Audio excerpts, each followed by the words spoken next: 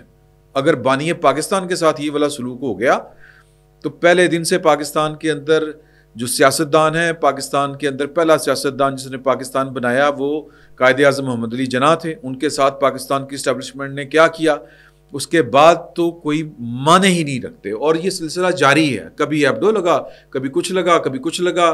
گالی پڑتی تو سیاستدان کو, احتساب ہوتا ہے تو سیاستدان کو. سیاستدان کون ہے؟ یہ میرے اور آپ کے نمائندے ہیں. اور جو باقی ماندہ ہیں وہ کون ہیں؟ وہ آپ کے اور میرے ملازمین ہیں, ریاست کے ملازم. یہ ان کو رکھا ہوا ہے کہ ریاستی امور چلانے کے لیے. یہ بیوروکریسی, یہ اسٹیبلشمنٹ, اس کا دوسرا مطلب کیا ہے؟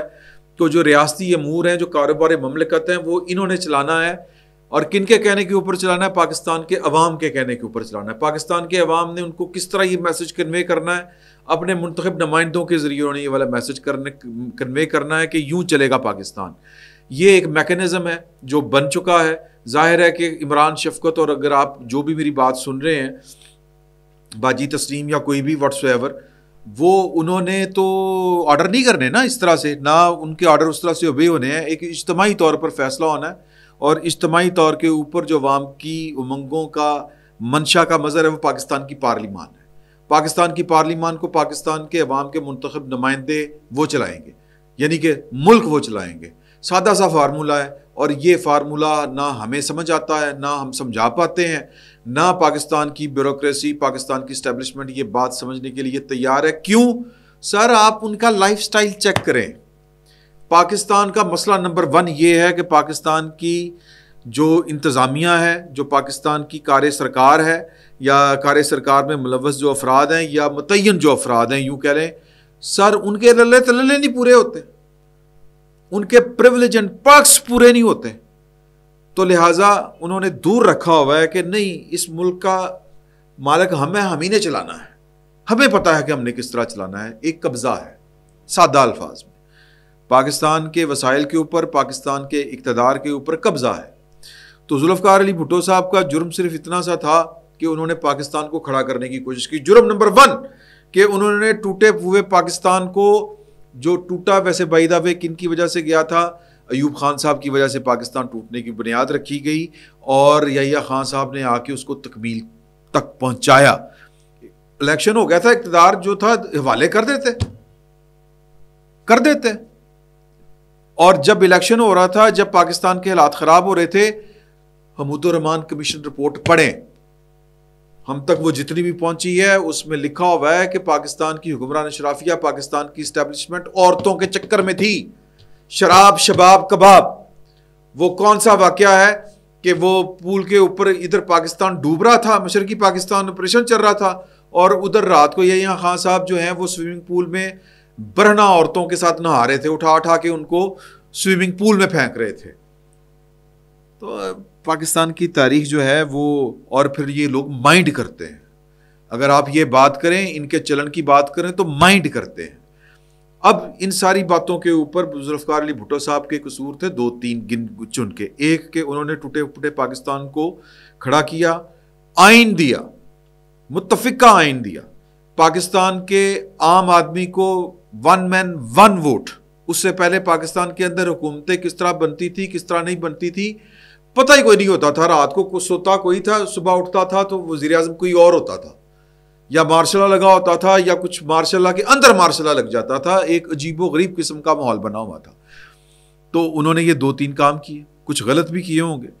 پھر ان کا ایک بڑا جرم یہ تھا, یہ مجھے ایک بڑی اہم شخصیت نے یہ والی بات بتائی کہ وہ جو جب 90,000 قیدیوں کو پاکستان لے کے آئے تھے تو وہاں پر جو کھڑے جرنیل تھے ان کی طرف اشارہ کر کے انہوں نے کہا کہ انہوں نے تمہیں قید کروایا اور میں تمہیں قید سے لے کے آیا ہوں. یہ جرم تھا واحد. اور بھی جرم ہوں گے. یہ جو میں بول رہا ہوں، یہ جو مجھے اپنے حقوق کا پتہ ہے، یہ پاکستان میں ناپید تھا. پاکستان میں ہمیں پتہ ہی نہیں تھا، ہمیں اندازہ ہی نہیں تھا. ہمیں یہ جو 1 ووٹ اور حکومت کس طرح بنے گی، یہ ملک تمہارا ہے، یہ ذوالفقار علی بھٹو نے باور کرایا اس قوم کو. وہ جرم ان کے گلے پڑ گیا اور پھر وہ پھانسی تک پہنچے. یہ تاریخ ازبر ہے سب کو. اب سوال یہ پیدا ہوتا ہے کہ کیا پاکستان کی اسٹیبلشمنٹ کا چلن تبدیل ہو چکا ہے؟ کیا پاکستان کی اسٹیبلشمنٹ اپنے آپ کو ماضی کے اپنے چلن سے علیحدہ کر چکی ہے، بدل چکی ہے؟ کیا تاریخ ایک بار پھر عمران خان صاحب کی صورت اپنے آپ کو دہرا رہی ہے؟ کیا عمران خان صاحب ذوالفقار علی بھٹو کے نقشے قدم کے اوپر چل رہے ہیں؟ یہ بڑا اہم سوال ہے. کہیں ہم غلطی پر تو نہیں ہیں؟ کہیں ہم یہ تو نہیں سمجھ رہے کہ ذوالفقار علی بھٹو کچھ اور کر رہے تھے، عمران خان صاحب کا راستہ کوئی مختلف ہے، یا یہ جو ہم سمجھ رہے ہیں یہ بالکل درست ہے؟ یہ وہ ساری باتیں ہیں جن کے اوپر ہمیں سوچنا پڑے گا، ہمیں اس پر غور کرنا پڑے گا، اور ہم اس پر غور کریں گے. اور اس پر غور کرنے کا جو بہترین فورم ہے وہ بیٹھک ہے. بیٹھک میں یہ بات رکھیں گے، اس پر غور کریں گے اور سوال اٹھائیں گے کہ ذوالفقار علی بھٹو کی سیاست کیا تھی، ذوالفقار علی بھٹو صاحب پھانسی کیوں چڑھائے گئے، اور عمران خان صاحب نے پاکستان میں جو کچھ کیا ہے کیا وہ ذوالفقار علی بھٹو سے مماثلت رکھتا ہے؟ میں ذاتی طور پر سمجھتا ہوں کہ بڑا فرق ہے. لیکن اس کے باوجود جب آخر میں گنتی ہوگی تو سوال یہ پیدا ہوتا ہے کہ عمران خان کا شمار ہم کہاں پر کریں گے؟ جب آخری مارکا ہوگا، جب اس کے نتائج سامنے آ چکے ہوں گے، تو ہم عمران خان صاحب کا شمار کسی انقلابی میں کریں گے یا کسی خرابی میں کریں گے؟ یہ $1,000,000 کویسچنز ہیں. ان پر ہمیں غور کرنا ہے، ان پر ہم غور کریں گے. مجھے ابتدائی طور پر جو بات سمجھ میں آتی ہے وہ یہ ہے کہ ذوالفقار علی بھٹو صاحب کسی اصول کے اوپر کھڑے تھے. غلطیاں ان سے بھی ہوئی ہوں گی، وہ کوئی فرشتے نہیں تھے. غلطیاں عمران صاحب نے بھی کی ہوں گی، وہ بھی کوئی فرشتے نہیں ہیں. لیکن سوال یہ پیدا ہوتا ہے کہ کیا ان کی غلطی ایک جیسی تھی، یا ذوالفقار علی بھٹو کی کوئی غلطی نہیں تھی؟ کم از کم جس وجہ سے وہ پھانسی چڑھائے گئے، یعنی کہ ایک مارشل لا ملک میں لگا، اور عمران خان صاحب نے جو کچھ پاکستان کے ساتھ کیا، ذوالفقار علی بھٹو صاحب ایک پرنسپل کے اوپر سٹینڈ کر رہے تھے. عمران خان صاحب جو ہیں وہ تو ان کو الیکشن ابھی یاد آئے ہیں. عمران خان صاحب تو اپنی مرضی کا آرمی چیف لگوانا چاہتے تھے. لڑائی یہاں سے شروع ہوئی تھی. آپ دیکھ لیں، تاریخ اٹھا کے دیکھ لیں، کوئی بہت زیادہ پرانی بات نہیں. ان کی لڑائی اس بات سے شروع ہوئی تھی کہ میں نے اپنی مرضی کا آرمی چیف لگانا ہے، اور وہ کہہ رہے تھے کہ ہماری ساڈی بلی سانوں میں آؤ. تو یہ بیسک لڑائی تھی. ذوالفقار علی بھٹو صاحب پاکستان کے آئین کی بات کرتے تھے، پاکستان کے دستور کی بات کرتے تھے، پاکستان کے عوام کے حق حاکمیت کی بات کرتے تھے. اب عمران خان صاحب کے چاہنے والے کہتے ہیں کہ وہ بھی یہی باتیں کر رہے ہیں. ان پر ہم نے غور کرنا ہے. تو انشاءاللہ بیٹھک میں بھی کریں گے، اور کچھ باتیں اور بھی ہیں جو آپ کے ساتھ شیئر کریں گے. آج کا دن جو ہے وہ بڑا تاریخی دن ہے.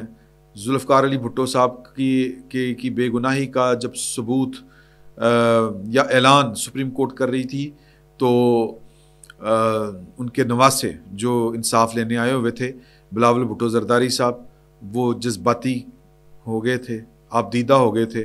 سر بہت آنکھیں روئی ہیں، آج بڑی دنیا روئی ہے. میں بھی بہت جذباتی تھا. تو چلیں جذبات سے آگے نکل کے ہم اس پر پھر آگے چل کے غور کریں گے. فی الوقت اتنا ہی. بہت بہت شکریہ.